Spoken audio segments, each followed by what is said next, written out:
Hemos llegado al domingo 13º del tiempo ordinario. El evangelio que se proclama hoy nos trae una curación y una vuelta a la vida conectadas entre sí. Se trata de la hija de Jairo, que muere mientras el Señor se retrasa en la curación de la hemorroísa. Sucedió que al llegar Jesús con los apóstoles a Cafarnaúm, al bajar de la barca se le acercó mucha gente. Entre la muchedumbre estaba el jefe de la sinagoga, llamado Jairo, quien le pide muy preocupado: mi hijita está muy grave, ven a poner tus manos sobre ella para que se cure y viva. Mientras comenzó su camino junto con Jairo, el gentío seguía a Jesús. Muchos lo tocaban y lo estrujaban. Entre estos, una mujer que desde hacía 12 años sufría un flujo de sangre tan grave que había gastado todo su dinero en médicos y medicinas, pero iba de mal en peor.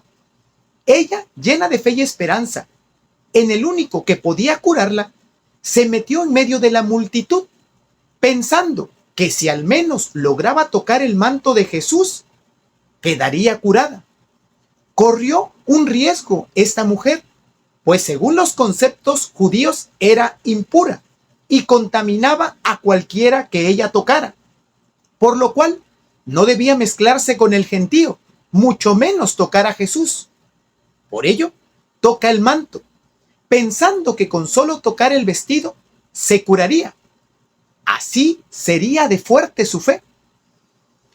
Ella no sabía realmente quién era Jesús, pero tenía fe que la curaría. Todas estas consideraciones explican la tardanza de la mujer para salir adelante e identificar ante Jesús, que pedía saber quién le había tocado el manto.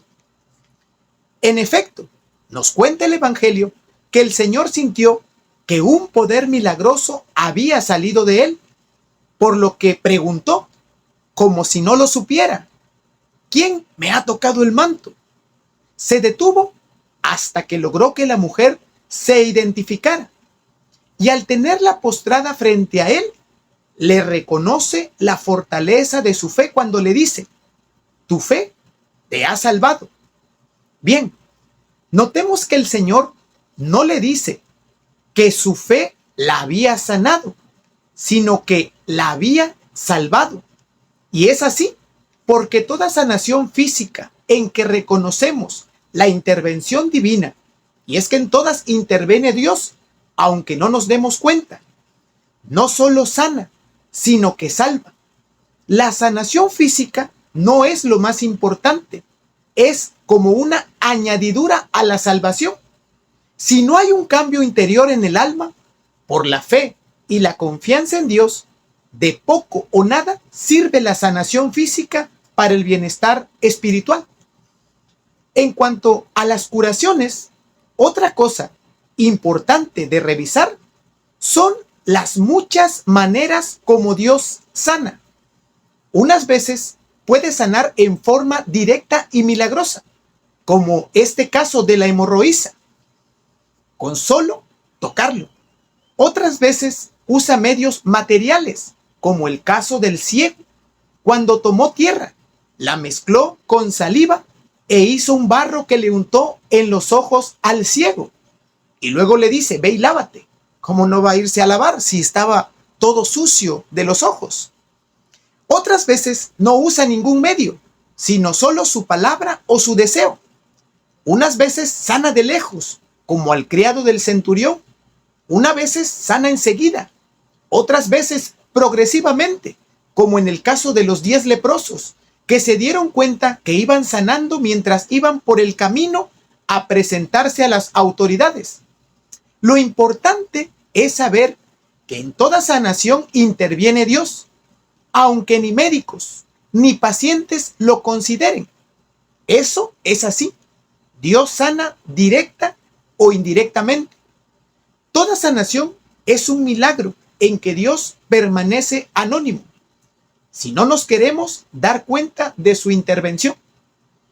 Y cuando no hay sanación física, debemos saber que también Dios está interviniendo.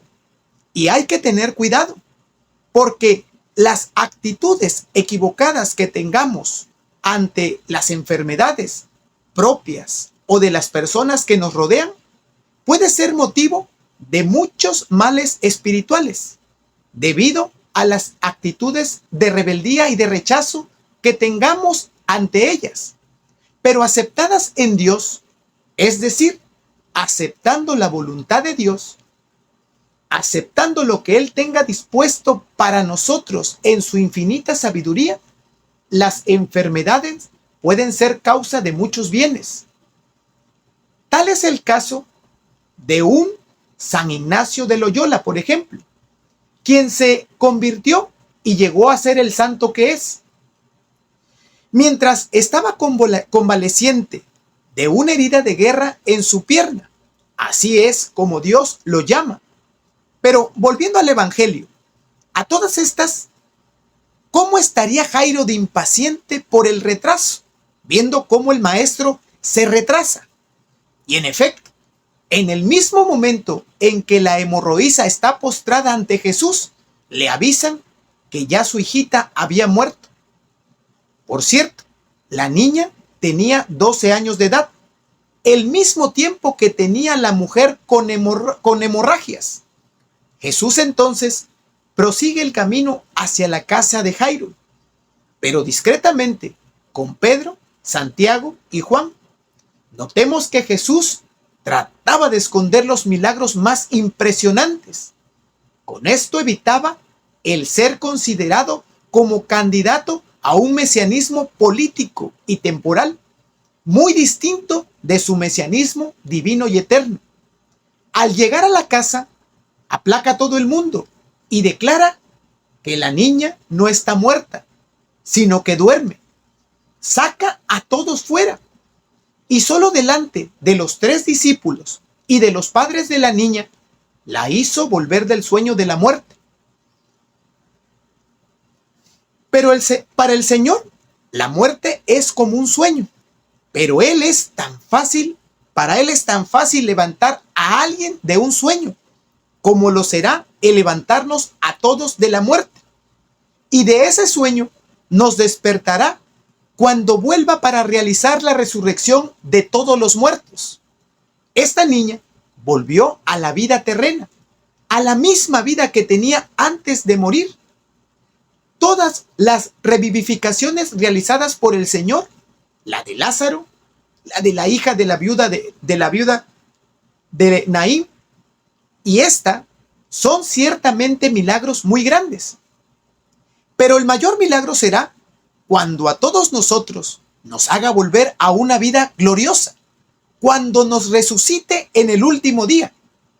Y eso será en forma instantánea, en un abrir y cerrar de ojos. Nos los dice San Pablo en su primera epístola a los Corintios. Volveremos a vivir, pero no como estos 3 del Evangelio, que volvieron a la misma vida que tenían antes. Cuando el Señor nos resucite en la otra vida, volveremos a vivir, pero en una nueva condición, con cuerpos incorruptibles, que ya no se enfermarán, ni sufrirán, ni envejecerán, sino que serán cuerpos gloriosos, similares al de Jesús después de su resurrección. Más importante aún, nuestros cuerpos resucitados serán ya inmortales, es decir, ya no volverán a morir. En la primera lectura se nos explica el origen de la muerte, la condición en que Dios creó a los primeros seres humanos, nuestros progenitores, era de inmortalidad y de total sanidad. No había ni enfermedades ni muerte. Pero nos dice esta lectura del libro de la sabiduría que la muerte entró al mundo debido al pecado y a la envidia del diablo. Sin embargo, sabemos que solamente experimentarán la muerte eterna quienes estén alineados con el diablo, pues resucitarán para la condenación y estarán separados de Dios para siempre. Para quienes estén alineados con Dios, ciertamente tendrán que pasar por la muerte física, que no es más que la separación del alma que no es más que la separación del alma del cuerpo. Y eso es solo por un tiempo. Pero después de la resurrección vivirán para siempre. Y vivirán en un gozo y en una felicidad tal que nadie ha logrado describir aún, ni aún los santos, aunque su ideal sea el cielo. La segunda lectura nos habla de solidaridad. San Pablo organiza una colecta en favor de los cristianos de Jerusalén que se encontraban pasando penurias debido a las malas cosechas en el año anterior, en el año sabático, en que los judíos no siembran, pues debían dejar descansar la tierra. San Pablo recuerda a los que tienen más que su abundancia remediará las carencias de los que tienen menos y que los que no tienen en algún momento ayudarán a los que ahora tienen.